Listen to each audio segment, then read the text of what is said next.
Pearl బక్ సాహిత్య Nobel బహుమతి పొందిన నవల ది గుడెత్ సుక్షేత్రం 14వ భాగం 7/7/24 14వ అధ్యాయంలోకి వచ్చాం. ఒక డోలాయమాన పరిస్థితిలో ఉన్నాడు వ్యాంగ్. దక్షిణాది నుంచి మళ్ళా తన ఊరికి వెళ్ళటమా ఏమిటి పరిస్థితి? ఇక్కడేమి ఇమడలేకపోతాం. వసంతం ఎంతో వచ్చింది. చెట్లన్నీ కొత్తగా చిగుర్చాయి. కొట్టాల పల్లెలు ఇంతకు పూర్వం బెత్తమెత్తుకుంటూ అక్కడక్కడ కాయగూరలు దొంగిలిస్తూ కాలం గడుపుతూ ఉన్న వందలాది మంది స్త్రీ పిల్లలు ప్రతిరోజు సత్తురేకు, పదునైన రాళ్ళు, ముద్దుబారిన బాకులు తీసుకొని వెదురు బుట్టలు మొదలైన వాటితో కూడి పరిసర ప్రాంతాల ఆహార సేకరణకు పోవటానికి మంచి అవకాశం ప్రకృతి కల్పించి ఆహారం కోసం యాచన కూడా అక్కర్లా, డబ్బు అవసరం లేదు. ఆ గుంపులలో ఓలాన్ ఆమె 2 పిల్లలు కూడా బయలుదేరారు. మగవాళ్ళు మాత్రం పని చేయక తప్పల. వ్యాంగు అందులో ఒకడు. ఎండలు బలిసినా అప్పుడప్పుడు వానలు పడుతున్నాయి. ప్రతి వాడిలో అసంతృప్తి ఉన్న ఆశ రేకెత్తడం మొదలుపెట్టి చలికాలమంతా విపరీతంగా కురుస్తున్న మంచుకు ఓర్చుకొని పగలంతా పనిచేసి రాత్రికి ఇల్లు చేరుకొని మౌనంగా ఉన్న దానిని తిని గాఢ సుషుప్తిలో పడిపోయారు. అందువల్ల వారికి పుష్టిరహితమైన అరగడపు ఆహారం ఇవ్వజాలని చైతన్యం కలుగుతారు. దీనిలో వారిలో ఆశారేఖలు మళ్ళా పొడచూపటం మొదలు పెట్టారు. దానికి అనుగుణమైన మాటలే వాళ్ళ నోటి నుండి వస్తాయి. సంధ్యాకాలపు చీకటికి మసక చీకటిలో గుడిసెల్లో కాపురాలు చేసే వాళ్ళంతా ఒక చోట చేరి అది ఇది పిచ్చాపాటి మాట్లాడుకుంటూ వ్యాంగ్ ఆ గుంపులో ఇరుగు పొరుగున ఉన్న వాళ్ళని, కొంతమంది కొత్త వాళ్ళని కలుసుకోవటానికి అవకాశం దొరికింది. ఓలాన్ మితభాషిని కాకుండా ఉంటే అతనికి ఎన్నో విషయాలు తెలిసేవి. కానీ ఆమె మాటకారి కాకపోవటం వల్ల పెళ్ళాలను కొట్టేవారు, రోగాలతో బాధపడేవారు. దొంగల గుంపుల నాయకు తమ మధ్య నివసిస్తున్నారన్న విషయం అతని తెలుసుకోవటానికి అవకాశం లేకుండా పోయింది. కాబట్టి వ్యాంగ్ వారి సంభాషణలలో వారి స్వభావాలు తెలియని కారణంలో తగిన విధంగా పాల్గొనటానికి సంఖ్య కేవలం వారి మాటలు వింటూ మాత్రమే ఉన్నారు. అక్కడ చేరిన వాళ్ళలో అందరూ కుచేలురే, అంటే నిర్భాగ్యం. వాళ్ళందరికీ కష్టపడి రోజంతా పనిచేస్తే దొరికే కూలి, యాచన వల్ల అంటే భిక్షమెత్తుకోవటం వల్ల వచ్చిన డబ్బు తప్ప ఇంకేమీ లేదు. వ్యాంగ్ మాత్రం వాళ్లలో తాను ఒక్కడని భావం మాత్రం కలగల. తనకిదే శాశ్వతం కాదని, తనకు భూమి ఉందని, తన కోసం అది నిరీక్షిస్తోందని నిరంతరం జ్ఞాపకానికి వస్తూనే ఉండేది అతను. ఇతరులెప్పుడూ మరుసటి దినం తినటానికి తమాషాగా జోదమాడి పొద్దు గడపటానికి ఏ కొంచెమైనా డబ్బు దొరుకుతుందా అనే ఆలోచనలతో మునిగి ఉండేవారు. తమ జీవితం అంతే అని, తామిప్పుడు దరిద్ర నారాయణులే అని, కాబట్టి ఉన్నంతలో వినోదంగా కాలం గడపదాం అన్నదే వాళ్ళ భావం. భూమిని గురించిన ఆలోచనలతో వాంగ్ మనసు నిరంతరం ఊగిసలాడు. స్వక్షేత్రానికి తరలిపోవటం ఎప్పుడు, ఎలా అనే ఆలోచనతో అతని మనస్సు క్షోభ చెందే. ఎప్పుడో ఆ శుభధ్వనం రాగలదన్న ఆశ మాత్రం అకుంఠితంగా వదిలిపెట్టకుండా అతడు దరిద్రుడు కాదు, ధనవంతుడు కాదు, భూమిని నమ్ముకొన్న భూరక్షకుడు. మడక పట్టుకొని సేద్యం చేస్తూ ఉంటేనే అతని జీవితానికి సంతృప్తి, నిండుతనం. అందుకే ఇతరులలాగా కాక వారి మాటలు వినేవాడే కాని తాను మాట్లాడేవాడు కాదు. అంటే ఊరికే లిజనర్ అని. పాతల కాలం నుంచి ఉండిన భూమి, కొత్తగా తాను శ్రీమంతుల నుండి కొన్న భూమి. మొదటిది గోధుమ పండేది, రెండవది వరి పండేది. ఉన్నాయి కదా, తనకేం తక్కువ అన్న ధీమా అతడిలో అంతర్గతంగా ఉంది. అతడి తోడి వాళ్ళంతా ఎప్పుడూ డబ్బు సంగతే మాట్లాడుకునేవారు. అన్నానికి గుడ్డకు ఎంత ఖర్చు చేయాల్సి వస్తూ ఉంటుందో అని, వారి దిన సంపాదన ఎంత ఉండవచ్చో అని వాడు తరచూ చర్చించుకునేవాడు. అది కాకపోతే గోడకి అవతల ఉన్న ధనవంతుడి వద్ద ఉన్నంత డబ్బు తమ దగ్గరే ఉంటే తామేమేం చేయగలిగేవాళ్ళు అని కోతలు పోసుకుంటూ ఉండేవారు. ప్రతిరోజు వారి సంభాషణ ఈ మాటలతోనే పూర్తయ్యేది.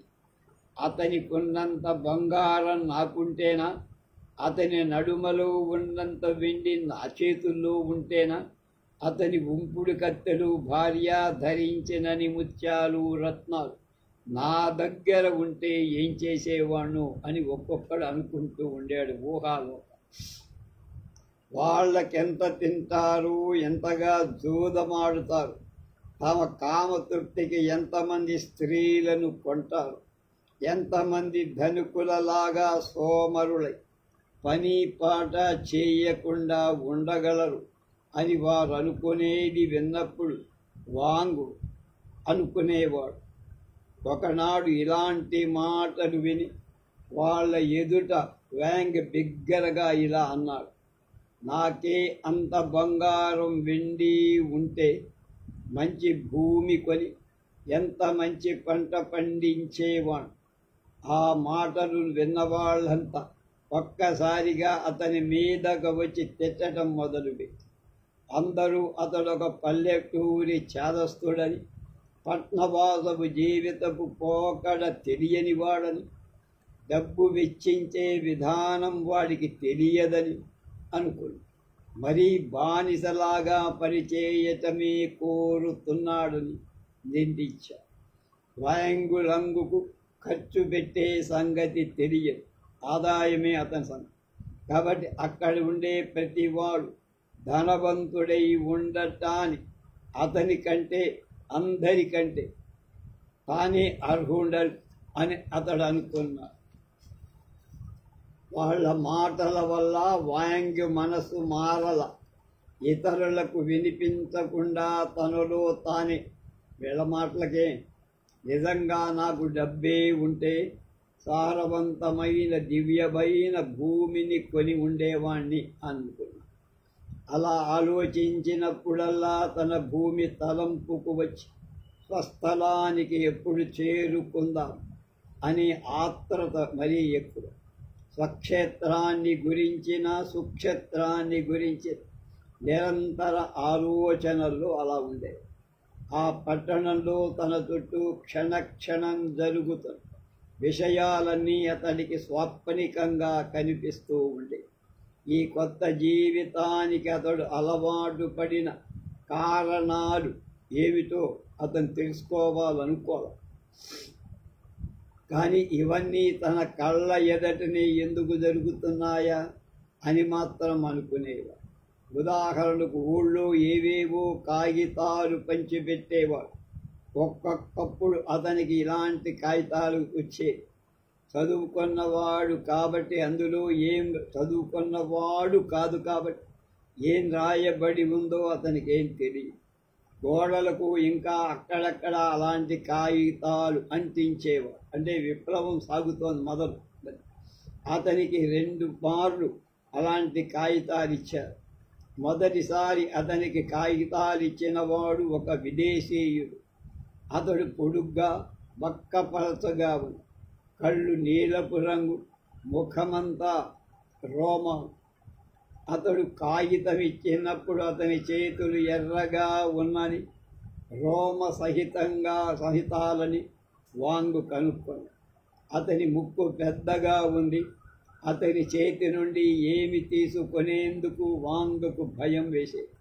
కానీ అతని కళ్ళు ముక్కు చూస్తే వద్దనటానికంటే భయం వేస్తే కనుక ఇచ్చిన దాన్ని తీసుకోక తప్పలా. అతడు వెళ్ళే వరకు ఊరుకొట్టి తర్వాత కాగితం చూశాడు. దానిలో ఒక మనిషి బొమ్మ ఉంది. అది తెలవని బొమ్మే. అతన్ని ఒక కట్టె శిలువ మీద వేలాడగట్టారు. గోచి తప్ప ఒంటి మీద గుడ్డ లేదు. చూడటానికి అదంతా చచ్చిన వాడిలా ఉన్నాడు. తల భుజం మీద వాలింది, కళ్ళు మూతలు పడ్డాయి. బొమ్మలోని మనిషిని వాంగు అత్యంత భయ ఆశ్చర్యాలతో విపరీతమైన ఆసక్తితో చూస్తుంది. బొమ్మ కింద ఏవో వ్రాశారు. అతనికి అక్షరాలు రావు కనుక ఏందో తెలియదు. ఆ కాగితాన్ని రాత్రి ఇంటికి తీసుకుపోయి తండ్రికి చూపించి, అతనికి చదువురా. ఇద్దరూ కలిసి ఆ బొమ్మలోని విషయం బహుశः ఏమై ఉంటుందా అని ఊహించారు. పిల్లలు కూడా బొమ్మను చూస్తూ సంతోషంగా భయంతో అబ్బా రక్తం కాలువ పారింది అన్నారు. ముసలివాడు ఈ విధంగా ఉరి చేయవలసి ఉంటే ఇతడెవడో చాలా దుర్మార్గుడై ఉండాలి అన్నారు. బొమ్మను చూసిన వాంగుకు భయం కలిగి విదేశీయుడెందుకు ఈ కాగితాన్ని తనకిచ్చాడని అతడి ఆలోచన. ఎవడైనా విదేశీయుడికి గతి వచ్చి ఉంటే అతని దేశీయులందరూ దానికి ప్రతీకారం చేయతేరా అని కూడా అతడి భావించాడు. ఇలాంటి ఆలోచనతో తనకు ఆ కాగితాన్ని ఇచ్చిన వీధిలో తిరగటమే మానేశాడు. కొన్నాళ్ల తరువాత ఆ సంగతి మర్చాడు.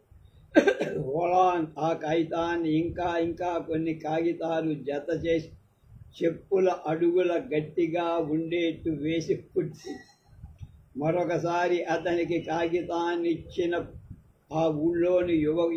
ఊళ్ళో యువకుడు. అతడు మంచి దుస్తులు వేసుకున్నాడు.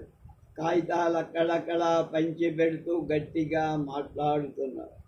ఏ వింత చూసినా వీధిలో మూగే జనం కాగితాల కోసం అతని చుట్టుకొని. ఇందులో కూడా రక్తము శవము కనపడి చచ్చి ఉండేవాడు. విదేశీయుడు మాత్రం కాదు, స్వదేశీయుడే. అతని దుస్తులన్నీ చినిగి ఉన్నాయి. చచ్చిన వాడి మీద నిల్చొని బలిసిన వాడకడు. చేతిలో కత్తితో అతని పొడుస్తున్నట్టుగా బొమ్మ. దాన్ని చూస్తే జాలేస్తుంది ఎవరికి. వాంగ్ దాని వైపు రెప్పవేయకుండా చూసి కింద ఏం రాశారో తెలుసుకోవాలని కుతూహలపడు. తన ప్రక్కన నిలుచున్న వాడి వైపు తిరిగి, నీకు అక్షరాలు తెలిస్తే దీన్ని చదివి చెప్పగలవా అని. నిశ్శబ్దంగా ఉండు, అతడు చెప్పే మాటలు విను, అంతా తెలుస్తుంది అన్నాడతడు. వ్యాంగ్ ఆ యువకుని మాటలు విన్నాడు. అలాంటి మాటలను అతడు ఇదివరకు ఎప్పుడూ విని ఉండాల. ఆ యువకుడు ఇలా చెప్పాడు, ఈ బొమ్మలో చచ్చిన వాళ్ళు మీరేనయ్యా. మిమ్మల్ని పొడుస్తున్న హంతకుడు ధనికులు, పెట్టుబడిదారు. మీరు చచ్చినా మిమ్మల్ని వాళ్ళు వదల. మీరు మీ సర్వస్వాన్ని హరిస్తున్నందువల్ల మీరందరూ కటిక దరిద్రంలో కుంగి కుసించిపోతున్నారు. మీకు విముక్తి లేదు. బ్యాంక్ ఇంతవరకు సకాలంలో వాన రాకపోవటం, వచ్చిన అతివృష్టి కావటం ఇవే బీదరికానికి కారణాలనుకుంటూ ఉండేవారు. సకాలంలో తగినంత వాన పడి పండటానికి అవకాశం కలిగి బీదతనానికి చోటే లేకుండా పోతుందని ఇప్పటిదాకా అతని భావం.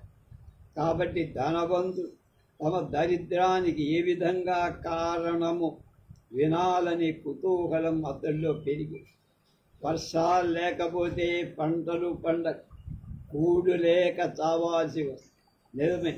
కానీ దీనికి ధనవంతుడేం చేస్తాడు? అది అతడి అనుమానం. యువకుడు మాట్లాడినంతసేపు విన్న అతని అనుమానమేం తీరము. కాబట్టి ధైర్యంగా ఆ యువకుడిని అడిగారు, అయ్యా, మిమ్మల్ని ఈ విధంగా మమ్మల్ని ఈ విధంగా అణచిపెట్టే ఈ ధనికులకు మేం పొలం దున్ని పంటలు పండించేందుకు అనుకూలంగా సకాలంలో వర్షాలను కురిపించే శక్తి ఏమైనా ఉందా?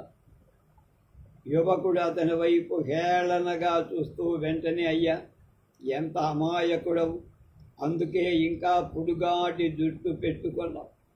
రానప్పుడు వానలెవరూ తెప్పించలే, అయినా దాంతో మనకేం పని?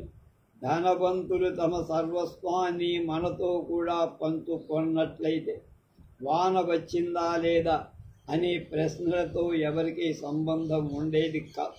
అందరికీ డబ్బు, ఆహారం లభించేది అన్న. ఈ మాటలు విన్న వాళ్ళంతా చప్పట్లు చరిచి కెవ్వున కేకేసి, కానీ వాంగ్ అసంతృప్తుడై వెనక్కి వచ్చేసి, అవును, అతడికి భూమి ఉంది, డబ్బు ఆహారం తింటే అయిపోతాయి, సరిగా వర్షాలు కురిసి ఎండలు కాయకపోతే మళ్ళా ఆకలే కదా. అయినా యువకుడిచ్చిన కాగితాన్ని తీసుకో, ఓలాను చెప్పులు కుట్టేందుకు పనికొస్తుంది లెమ్మనుకున్నాడు. ఇంటికి పోయి ఓలానికి ఇచ్చి చెప్పులకు ఉపయోగించమన్నాడు. తన పనిలో తాను మామూలుగా నిమగ్నమై ఆ యువకుడి ఉపన్యాసాన్ని వాంగేక ఆ గుడిసెల్లో ఉన్న వాళ్ళంతా విన్నారు. వారింకా ఆసక్తితో ఇతని కంటే విన్నారు. ఎందుకంటే వాళ్ళకి ధనవంతులకు మధ్యగా ఉండే ఒక వరుస తెల్ల గోడ మాత్రమే అని తెలుసు. రోజు భుజాల మీద బరువులు మోసేందుకు ఉపయోగించే దుడ్డు కర్రలతో ఒక్కసారిగా ఆ గోడను పడగొట్టే వాళ్లకు ధనికులకు ఉన్న ఆ కొంచెం దూరం తీరిపోతుందిగా, అడ్డుపోతుంది. అప్పటికే వారిలో పాదుకొని అసంతృప్తికి తోడు ఆ యువకుడి వంటి వారి మాటలకి దోహదం ఇవ్వడం చేత ఉద్రేకం రెట్టింపై తమకు లేని దాన్ని వాళ్ళు అన్యాయంగా కలిగి ఉన్నారనే భావం వాళ్ళలో బాగా బలపడి ఈ విషయాలు గురించి ఆలోచించిన కొద్దీ, చర్చించిన కొద్దీ వారి కూలీలు ఎదుగు బదుగు లేకుండా గొర్రెతోక బెత్తడే అన్నట్లుగా కొద్ది వారిలోని ఆశావాహి మహానదిలా వెల్లువల పొంగి పొరలి గట్టు తెంచుకొని పారసాగి ఆ విషయాలన్నీ వాంగు చూస్తున్నా వింటున్న అతనికేమిది నచ్చల. వాళ్ళ కోసం వాళ్ళ కోపం అతడికి వింతగా అనిపించి స్వక్షేత్రానికి తరలిపోవటం తప్ప అతడికి ఇంకొక కోరికలు. ఆ పట్టణంలో వాంగుకు ఏదో ఒక వింత నిత్యనూతనంగా కనపడుతూనే ఒకనాడు ఒకదుడు వింత దృశ్యాన్ని చూశాడు. ఆ విషయం అతనికి అర్థం కాదు. అతడు తన రిక్షాలో కూడా ఎవరైనా ప్రయాణికులు దొరుకుతారేమో అని వీధిలో తిరుగుతున్నాడు. ఒక చోట చిన్న సైనికుల గుంపొకటి వచ్చి వీధిలో నిల్చున్న ఒక మనిషిని వాడు వద్దని చెప్తున్నా వదలకుండా చేతుల్లోని బాకులతో పొడుస్తామని భయపెడుతూ బలవంతంగా పట్టుకొని పోయారు. వాంగు ఆశ్చర్యచకితుడై వాళ్ళు ఈ విధంగా 3-4 పట్టుకెళ్ళిపోయారు. బంధితులంతా సామాన్యులు, కాయ కష్టం చేసి బతుకుతున్నవారు. అతడు చూస్తూ ఉండగానే ఆ సైనికులు మరొకడిని పట్టుకున్నారు. ఈసారి వారి దెబ్బకు గురైన వాడు తన గుడిసెకు చాలా దగ్గరగా ఉన్న గుడిసెలో ఉండేవాడు. తనలాగా అమాయకులైన వాళ్ళనందరినీ ఉన్నట్టుగా అమాంతంగా ఎందుకు ఈ విధంగా పట్టుకుపోతున్నారు వాంగికేం అర్థం కాదు. భయ ఆశ్చర్యాలు అతన్ని ఆవరించి తన రిక్షాను పక్క సందులోకి నెట్టి దగ్గరే ఉన్న ఒక వేడి నీళ్ల అంగడికి వెళ్ళారు. లేకపోతే ఈసారి తన వంతు రావచ్చేమో అని అతని గాబర్. సైనికుల బూట్సుల శబ్దం అణగిపోయేవరు అక్కడే ఉన్న యజమానుణ్ణి చూసి నల్లగా తాను చూసిన ఆ భయంకర దృశ్యానికి అర్థం ఏమిటో చెప్పమన్నారు. అంగడివాడు వృద్ధుడు. అతడు ఆపేక్షగా ఇలా చెప్పి, అదేం లేదు, ఎక్కడో ఇంకో యుద్ధం. ఇదంతా ఎందుకో ఎవరికి తెలుసయ్యా. నా చిన్నతనంలో కూడా ఇలాగే జరిగేది, ఇప్పుడు జరుగుతోంది. నేను చచ్చినా జరగగలదు. ఆ యుద్ధం అలా కంటిన్యూ. సరే, కానీ నాలాగా అమాయకులైన నా పొరుగు వాళ్ళని వాళ్ళెందుకు పట్టుకుపోయారు? ఇంతకీ యుద్ధం గొడవ వాళ్ళకేం తెలియదు కదా. ఈ సైనికులందరూ ఎక్కడో యుద్ధానికి పోతున్నారు. వాళ్ళ పరుపులు, తుపాకులు, మందు సామాన్లు మోసేందుకు మనుష్యులు కావాలి. అందుకని వాళ్ళు ఇలాంటి వాళ్ళను ఈ విధంగా పట్టుకొని పోతూ. నువ్వు ఏ ప్రాంతం వాళ్ళవి? ఈ పట్టణంలో ఇదేం కొత్త వింతేం కాదు. వాంగ్ తడబడుతూ, అయితే కూలేమిస్తారు అన్నాడు. ముసలివాడు చాలా వయస్సు మళ్ళినవాడు. దేనిలోనూ అతనికి అంతగా ఆశ లేదు, ఆసక్తి అంతకంటే తక్కువ. అతనికి వ్యాపారం తప్ప ఇంకొకటి గిట్టదు పట్టదు. కాబట్టి నిర్లక్ష్యంగా ఇలా కూలీ లేదు, గీలు లేదు, ఏవో 2 మొక్కలు పడేస్తారు, రొట్టె మొక్క. అది సరే, కానీ పెళ్ళాం పిల్లల సంగతి వాళ్ళకు ఆ సంగతి తెలిసి ఉంటాయి కదా. ఈ జవాబుదారీ అంటూ ముసలివాడు హండాలు నీళ్లు కాగాయో లేదో చూసుకుంటారు. ఇంతలో సైనికులు గుంపులు మనుషులను వెతుక్కుంటూ రావటాన్ని చూసి అతడు వాంగును దక్కునే చోటే ఉండమని సైగ చేసి అప్పటికే గట్టిగా ఉండే ప్రతివాడు వీధుల్లోంచి పారిపోయారు. సైనికులు వీధులన్నీ చూస్తున్నారు, గాలిస్తూ. వారందరూ దాటిపోయాక వ్యాంగ్ ఉత్తరిక్షా ఈడ్చుకొని తన గుడిసె చేరారు. వలాన్ అప్పుడప్పుడే ఇంటికి వచ్చి తాను తెచ్చిన ఆకువలములు వండేందుకు ప్రయత్నిస్తూ వ్యాంగ్ ఎగరొప్పుకుంటూ తడబడుతూ జరిగిందంతా ఆమెతో చెప్పి తాను ఏ విధంగా తప్పించుకొని వచ్చానో చెప్పారు.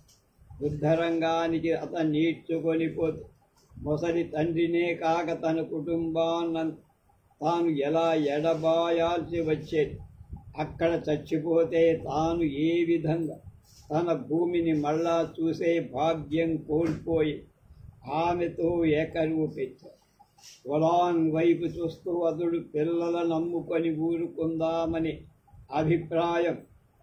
చేరుకుందామనే అభిప్రాయం నాకిప్పుడు గాఢంగా కలుగుతోంది.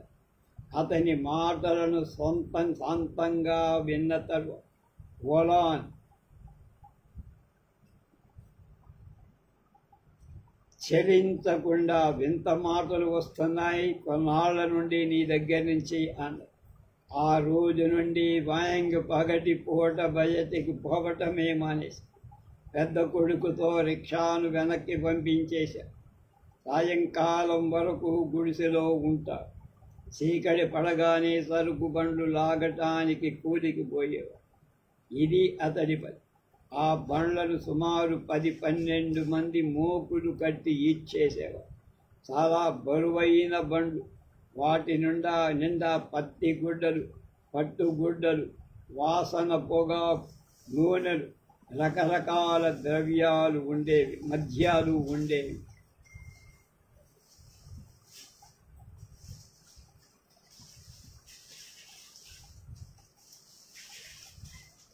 రాత్రంతా చీకటి వీధిలో శ్రమటోడ్చి కష్టం చేసేవాడు. అతని అర్ధనగ్న శరీరం నుంచి చెమటలు కాలువదే కాదు. బళ్ళను ఒక తోట ఉంచి వేరొక తోటకి ఈడ్చుకొని పోతూ ఉంటే వాళ్లకు దారి చూపేందుకు పిల్లవాడు చేతిలో ఒక చిన్న దివిటి పట్టుకొని పరిగెత్తేవాడు. ఈ వెలుతులో వాళ్ళ శరీరాలు తడిసిన నల్లరాళ్లలా కనిపించి తెల్లవారుజామున వాంగు ఇల్లు చేరేవారు. పగటిపూట సైనికుల కంటబడకుండా ఓలాన్ ఏర్పరచి రహస్య స్థలంలో గుడిసెలో ఒక మూలలు వట్టి గడ్డి వెనక నిర్భయంగా నిదురించేవారు. ఈ యుద్ధాలెందుకు, ఎవరితో, ఎవరు చేస్తున్నారు అతనికి తెలియదు. కానీ రాను రాను పట్టణమంతా అశాంతితో, అమిత భయంతో అట్టుడికినట్టు ఉంది. పగలంతా వీధుల్లో గుర్రపు బగ్గీల రాకపోక, ఊరిలోని ధనవంతులంతా తమ ఆస్తిపాస్తులతో, సంసారాలతో, సామాను సరంజాలతో దగ్గర ఉండి నదీ తీరానికి వెళ్ళిపోతున్నారు. అక్కడ నుంచే ఓడల్లో వేరే చోట్లకు వలసపోయేందుకు ఈ ప్రయత్నం. కొంతమంది తమ గుడారాలు పీక్కొని రైల్వే స్టేషన్లు చేరుతున్నారు. బ్యాంకు చచ్చినా పగటి పూట ఇల్లు వదల.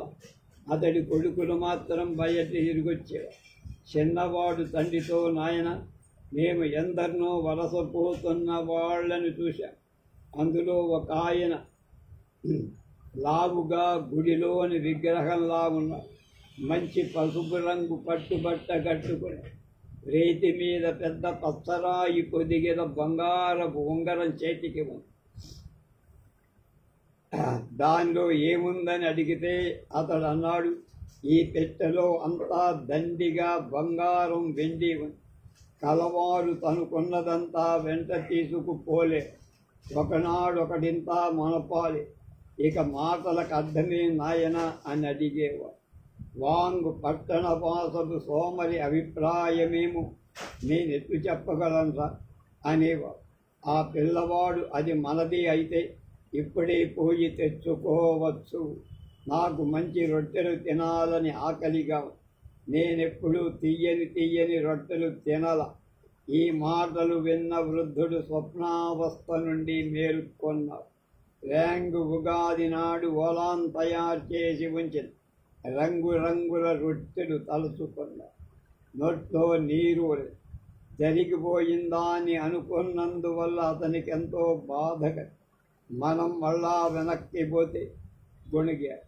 హఠాత్తుగా అతని గుడిసెలో ఒక క్షణం కూడా ఆగరాదు అనిపించింది. ఉండకూడదు.